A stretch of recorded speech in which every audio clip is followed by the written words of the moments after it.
Capítulo 10. Progresos de la Reforma. La misteriosa desaparición de Lutero despertó consternación en toda Alemania y por todas partes se oían averiguaciones acerca de su paradero. Circulaban los rumores más descabellados y muchos creían que había sido asesinado. Oíanse lamentos no solo entre sus partidarios declarados, sino también entre millares de personas que aún no se habían decidido abiertamente por la Reforma. Muchos se comprometían por juramento solemne a vengar su muerte. Los principales jefes del romanismo vieron aterrorizados a qué grado había llegado la animosidad contra ellos, y aunque al principio se habían regocijado por la supuesta muerte de Lutero, pronto desearon huir de la ira del pueblo. Los enemigos del reformador no se habían visto tan preocupados por los actos más atrevidos que cometiera mientras estaba entre ellos, como por su desaparición. Los que en su ira habían querido matar al arrojado reformador estaban dominados por el miedo ahora que él no era más que un cautivo indefenso. El único medio que nos queda para salvarnos, dijo uno, consiste en encender antorchas e ir a buscar a Lutero por toda la tierra para devolverle a la nación que le reclama. El edicto del emperador parecía completamente ineficaz. Los legados del Papa se llenaron de indignación al ver que dicho edicto llamaba menos la atención que la suerte de Lutero. Las noticias de que él estaba en salvo, aunque prisionero, calmaron los temores del pueblo y hasta acrecentaron el entusiasmo en su favor.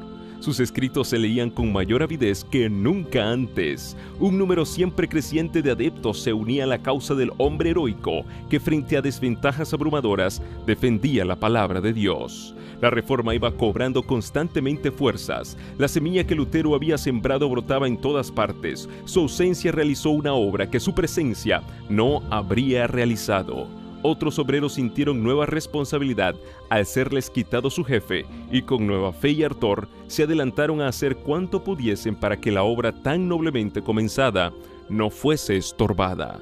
Satanás, empero, no estaba ocioso. Intentó lo que ya había intentado en otros movimientos de reforma, es decir, engañar y perjudicar al pueblo, dándole una falsificación en lugar de la obra verdadera. Así como hubo falsos cristos en el primer siglo de la iglesia cristiana, así también se levantaron falsos profetas en el siglo XVI. Unos cuantos hombres afectados íntimamente por la agitación religiosa se imaginaron haber recibido revelaciones especiales del cielo y se dieron por designados divinamente para llevar a feliz término la obra de la Reforma, la cual, según ellos, había sido débilmente iniciada por Lutero. En realidad, lo que hacían era deshacer la obra que el reformador había realizado. Rechazaban el gran principio que era la base misma de la Reforma, es a saber, que la palabra de Dios es la regla perfecta de fe y práctica, y en lugar de tan infalible guía, sustituían la norma variable e insegura de sus propios sentimientos e impresiones. Y así, por haberse despreciado al único medio seguro de descubrir el engaño y la mentira, se abrió camino a Satanás para que a su antojo dominase los espíritus. Uno de estos profetas aseveraba haber sido instruido por el ángel Gabriel. Un estudiante que se le unió abandonó los estudios declarándose investido de poder por Dios mismo para exponer su palabra. Se les unieron otros, de por sí inclinados al fanatismo. Los procederes de estos iluminados crearon mucha excitación. La predicación de Lutero había hecho sentir al pueblo en todas partes la necesidad de una reforma, y algunas personas de buena fe se dejaron extraviar por las pretensiones de los nuevos profetas. Los cabecillas de este movimiento fueron a Wittenberg y expusieron sus exigencias a Melanchthon y a sus colaboradores. Decían: somos enviados por Dios para enseñar al pueblo. Hemos conversado familiarmente con Dios y por lo tanto sabemos lo que ha de acontecer. Para decirlo en una palabra, somos apóstoles y profetas y apelamos al doctor Lutero. Los reformadores estaban atónitos y perplejos. Era este un factor con que nunca habían tenido que habérselas y se hallaban sin saber qué partido tomar. Melanchthon dijo: hay en verdad espíritus extraordinarios en estos hombres, pero ¿qué espíritus serán? Por una parte debemos precavernos de contristar el espíritu de Dios y por otra de ser seducidos por el espíritu de Satanás. Pronto se dio a conocer el fruto de toda esta enseñanza. El pueblo fue inducido a descuidar la Biblia o a rechazarla del todo. Las escuelas se llenaron de confusión. Los estudiantes, despreciando todas las sujeciones, abandonaron sus estudios y se separaron de la universidad. Los hombres que se tuvieron a sí mismos por competentes para reavivar y dirigir la obra de la Reforma lograron solo arrastrarla al borde de la ruina. Los romanistas, recobrando confianza, exclamaban alegres: «Un esfuerzo más y todo será nuestro». Al saber Lutero en la Wartburg lo que ocurría, dijo, con profunda consternación: «Siempre esperaba yo que Satanás nos mandara esta plaga». Se dio cuenta del verdadero carácter de estos fementidos profetas y vio el peligro que amenazaba a la causa de la verdad. La oposición del Papa y del Emperador no le habían sumido en la perplejidad y congoja que ahora experimentaba. De entre los que profesaban ser amigos de la Reforma, se habían levantado sus peores enemigos. Las mismas verdades que le habían producido tan profundo regocijo y consuelo eran empleadas para despertar pleitos y confusión en la Iglesia. En la obra de la Reforma, Lutero había sido impulsado por el Espíritu de Dios y llevado más allá de lo que pensara. No había tenido el propósito de tomar tales resoluciones ni de efectuar cambios tan radicales. Había sido solamente instrumento en manos del poder infinito. Sin embargo, temblaba a menudo por el resultado de su trabajo. Dijo una vez: «Si yo supiera que mi doctrina hubiera dañado a un ser viviente, por pobre y obscuro que hubiera sido, lo que es imposible, pues ella es el mismo Evangelio, hubiera preferido mejor morir 10 veces antes que negarme a retractarme». Y ahora hasta el mismo Wittenberg, el verdadero centro de la Reforma, caía rápidamente bajo el poder del fanatismo y de los desórdenes. Esta terrible situación no era efecto de las enseñanzas de Lutero, pero no obstante, por toda Alemania, sus enemigos se la achacaban a él. Con el ánimo deprimido, preguntábase a veces a sí mismo: ¿será posible que así remate la gran obra de la Reforma? Pero cuando hubo orado fervientemente al respecto, volvió la paz a su alma. «La obra no es mía, sino tuya», decía él, «y no consentirás que se malogre por causa de la superstición o del fanatismo». El solo pensamiento de seguir apartado del conflicto en una crisis tal le era insoportable, de modo que decidió volver a Wittenberg. Sin más tardar arriesgó el viaje. Se hallaba proscrito en todo el imperio. Sus enemigos tenían libertad para quitarle la vida y a sus amigos les era prohibido protegerle. El gobierno imperial aplicaba las medidas más rigurosas contra sus adherentes, pero vio que peligraba la obra del Evangelio, y en el nombre del Señor se adelantó sin miedo a combatir por la verdad. En una carta que dirigió al elector después de manifestar el propósito que alentaba de salir de la Wartburg, decía: «Sepa su Alteza que me dirijo a Wittenberg bajo la protección más valiosa que la de príncipes y electores. No he pensado solicitar la ayuda de su Alteza, y tan lejos estoy de impetrar vuestra protección que yo mismo abrigo más bien la esperanza de protegeros a vos. Si supiese yo que su Alteza quería o podría tomar mi defensa, no iría a Wittenberg. Ninguna espada material puede adelantar esta causa. Dios debe hacerlo todo sin la ayuda o cooperación del hombre. El que tenga más fe será el que podrá presentar mejor defensa». En una segunda carta que escribió camino de Wittenberg, añadía Lutero: «Heme aquí, dispuesto a sufrir la reprobación de su Alteza y el enojo del mundo entero. ¿No son los vecinos de Wittenberg mi propia grey? ¿No los encomendó Dios a mi cuidado? ¿Y no deberé, si es necesario, dar mi vida por amor a ellos? Además, temo ver una terrible revuelta en Alemania que ha de acarrear a nuestro país el castigo de Dios». Con exquisita precaución y humildad, pero a la vez con decisión y firmeza, volvió Lutero a su trabajo. Con la Biblia, dijo, debemos rebatir y echar fuera lo que logró imponerse por medio de la fuerza. Yo no deseo que se valgan de la violencia contra los supersticiosos y los incrédulos. No hay que constreñir a nadie. La libertad es la esencia misma de la fe. Pronto se supo por todo Wittenberg que Lutero había vuelto y que iba a predicar.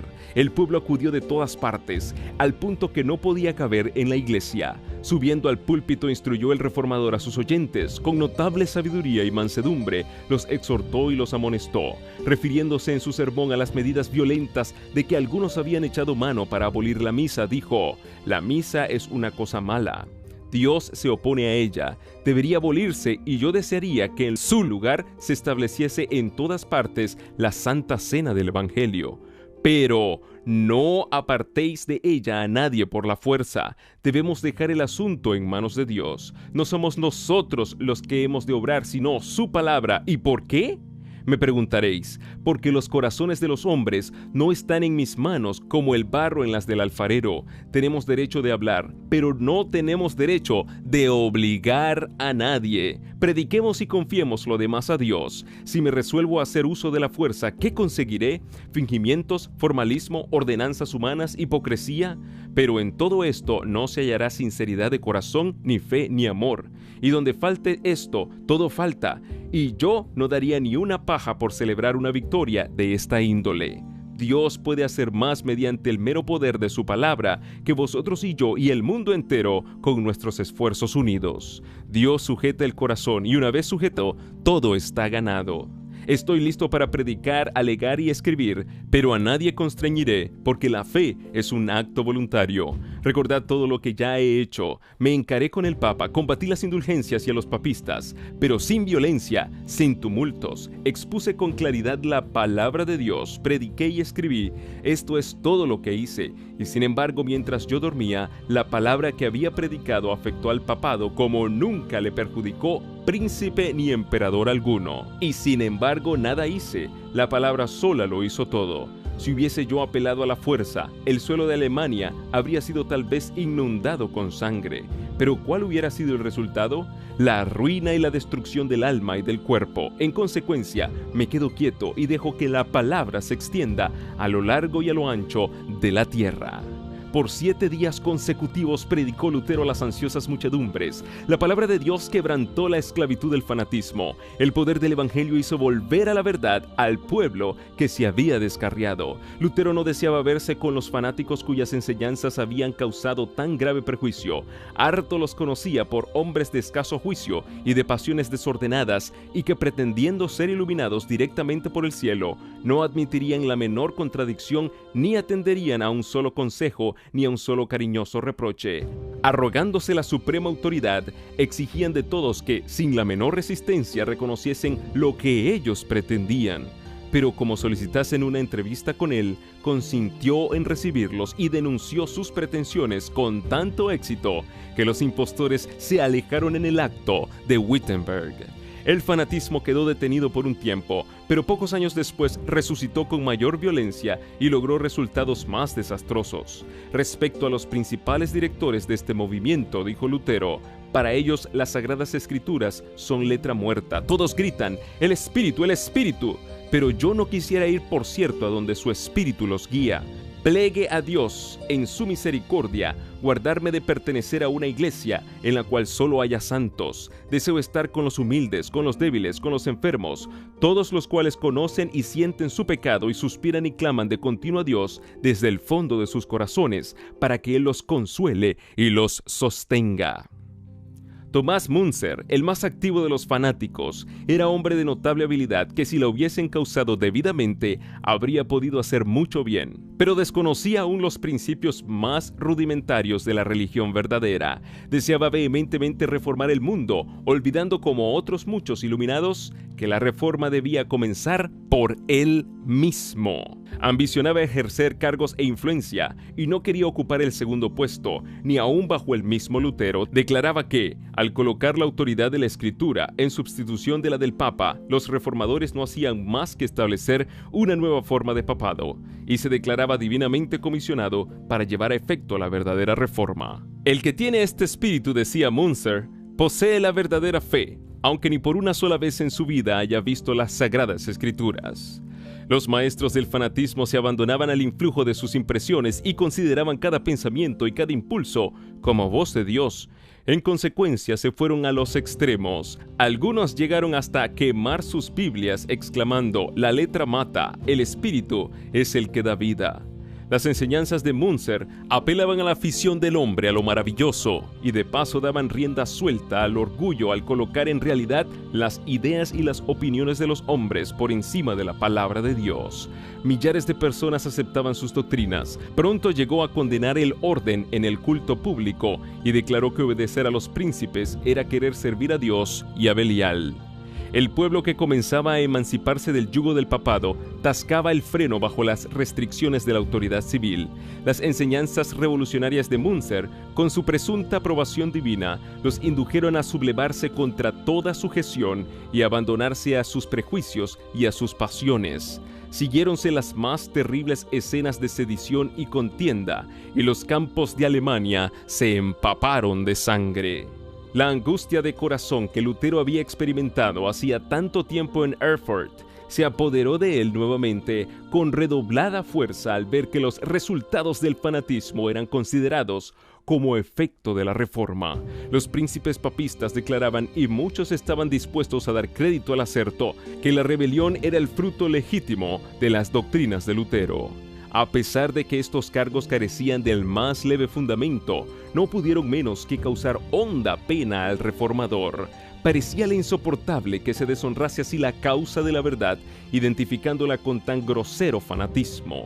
Por otra parte, los jefes de la revuelta odiaban a Lutero no solo porque se había opuesto a sus doctrinas y se había negado a reconocerles autorización divina, sino porque los había declarado rebeldes ante las autoridades civiles. En venganza le llamaban vil impostor. Parecíale haberse atraído la enemistad tanto de los príncipes como del pueblo. Los romanistas se regocijaban y esperaban ver pronto la ruina de la Reforma. Hasta culpaban a Lutero de los mismos errores que él mismo se afanara tanto en corregir. El partido de los fanáticos, declarando falsamente haber sido tratado con injusticia, logró ganar la simpatía de mucha gente, y como sucede con frecuencia con los que se inclinan del lado del error, fueron pronto aquellos considerados como mártires. De esta manera, los que desplegaran toda su energía en oposición a la Reforma fueron compadecidos y admirados como víctimas de la crueldad y de la opresión. Esta era la obra de Satanás y la impulsaba el mismo espíritu de rebelión que se manifestó por primera vez en los cielos. Satanás procura constantemente engañar a los hombres y les hace llamar pecado a lo que es bueno y bueno a lo que es pecado. ¿Y cuánto éxito ha tenido su obra? ¿Cuántas veces se critica a los siervos fieles de Dios porque permanecen firmes en defensa de la verdad? Hombres que solo son agentes de Satanás reciben alabanzas y lisonjas y hasta pasan por mártires, en tanto que otros que deberían ser considerados y sostenidos por su fidelidad a Dios son abandonados y objeto de sospecha y de desconfianza. La falsa piedad y la falsa santificación siguen haciendo su obra de engaño. Bajo diversas formas dejan ver el mismo espíritu que las caracterizara en días de Lutero, pues apartan a las mentes de las Escrituras e inducen a los hombres a seguir sus propios sentimientos e impresiones en vez de rendir obediencia a la ley de Dios. Este es uno de los más eficaces inventos de Satanás para desprestigiar la pureza y la verdad.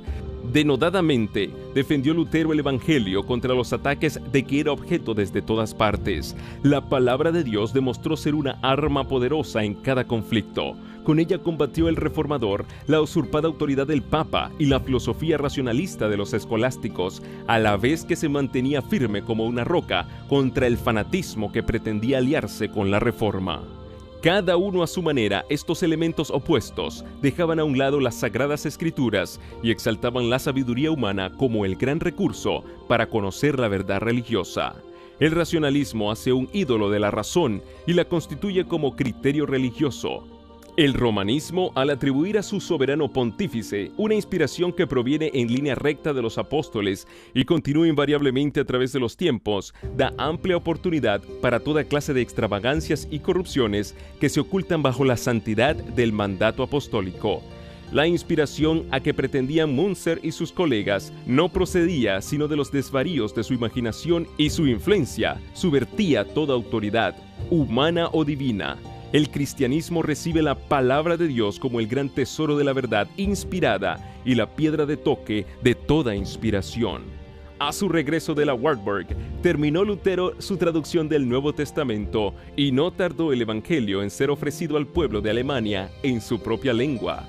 Esta versión fue recibida con agrado por todos los amigos de la verdad, pero fue vilmente desechada por los que preferían dejarse guiar por las tradiciones y los mandamientos de los hombres.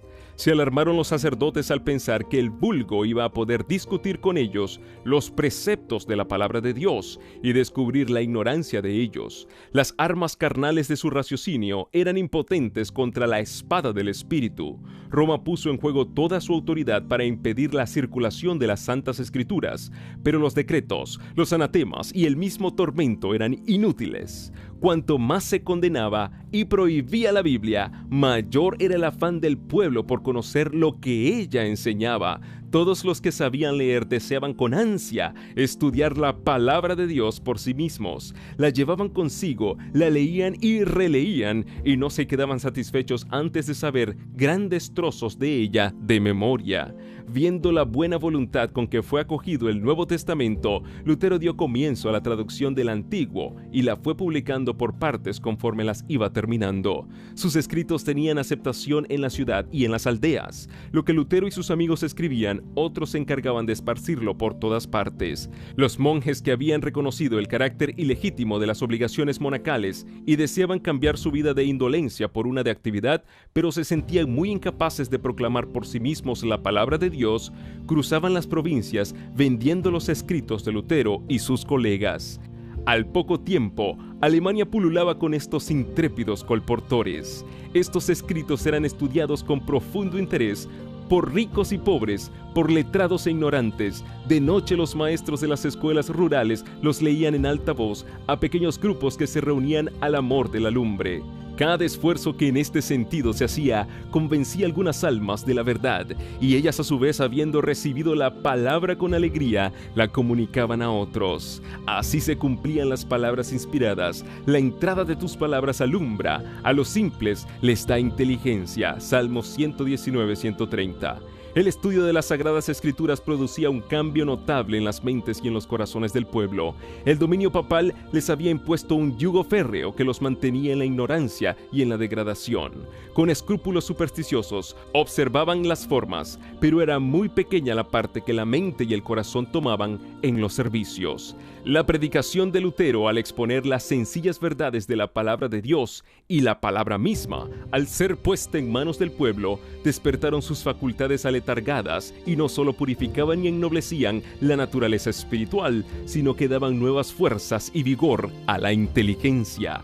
Veíanse a personas de todas las clases sociales defender con la Biblia en la mano las doctrinas de la Reforma. Los papistas, que habían abandonado el estudio de las Sagradas Escrituras, a los sacerdotes y a los monjes les pidieron que viniesen en su auxilio a refutar las nuevas enseñanzas. Empero, ignorantes de las Escrituras y del poder de Dios, monjes y sacerdotes fueron completamente derrotados por aquellos a quienes habían llamado herejes e indoctos. Desgraciadamente, decía un escritor católico, Lutero ha convencido a sus correligionarios de que su fe debe fundarse solamente en la Santa Escritura. Las multitudes se congregaban para escuchar a hombres de poca ilustración defender la verdad y hasta discutir acerca de ella con teólogos instruidos y elocuentes. La vergonzosa ignorancia de estos grandes hombres se descubría tan luego como sus argumentos eran refutados por las sencillas enseñanzas de la palabra de Dios. Los hombres de trabajo, los soldados y hasta los niños estaban más familiarizados con las enseñanzas de la Biblia que los sacerdotes y los sabios doctores. El contraste entre los discípulos del Evangelio y los que sostenían las supersticiones papistas no era menos notable entre los estudiantes que entre las masas populares. En oposición a los antiguos campeones de la jerarquía que había descuidado el estudio de los idiomas y de la literatura, levantábanse jóvenes de mente privilegiada, muchos de los cuales se consagraban al estudio de las Escrituras y se familiarizaban con los tesoros de la literatura antigua. Dotados de rápida percepción, de almas elevadas y de corazones intrépidos, pronto llegaron a alcanzar estos jóvenes tanta competencia que durante mucho tiempo nadie se atrevía a hacerles frente. De manera que en los concursos públicos en que estos jóvenes campeones de la Reforma se encontraban con doctores papistas, los atacaban con tanta facilidad y confianza que los hacían vacilar y los exponían al desprecio de todos. Cuando el clero se dio cuenta de que iba menguando el número de los congregantes, invocó la ayuda de los magistrados y por todos los medios a su alcance procuró atraer nuevamente a sus oyentes. Pero el pueblo había hallado en las nuevas enseñanzas algo que satisfacía las necesidades de sus almas y se apartaba de aquellos que por tanto tiempo le habían alimentado con las cáscaras vacías de los ritos supersticiosos y de las tradiciones humanas. Cuando la persecución ardía contra los predicadores de la verdad, ponían estos en práctica las palabras de Cristo. Cuando pues os persiguieren en una ciudad, huid a otra. Mateo 10:23. La luz penetraba en todas partes. Los fugitivos hallaban en algún lugar puertas hospitalarias que les eran abiertas, y morando allí, predicaban a Cristo, a veces en la iglesia, o, si se les negaba ese privilegio, en casas particulares o al aire libre. Cualquier sitio en que hallasen un oyente se convertía en templo. La verdad proclamada con tanta alegría y fidelidad se extendía con irresistible poder. En vano se mancomunaban las autoridades civiles y eclesiásticas para detener el avance de la herejía. Inútilmente recurrían a la cárcel, al tormento, al fuego y a la espada. Millares de creyentes sellaban su fe con su sangre, pero la obra seguía adelante. La persecución no servía sino para hacer cundir la verdad, y el fanatismo que Satanás intentara unir a ella no logró sino hacer resaltar aún más el contraste entre la obra diabólica y la de Dios.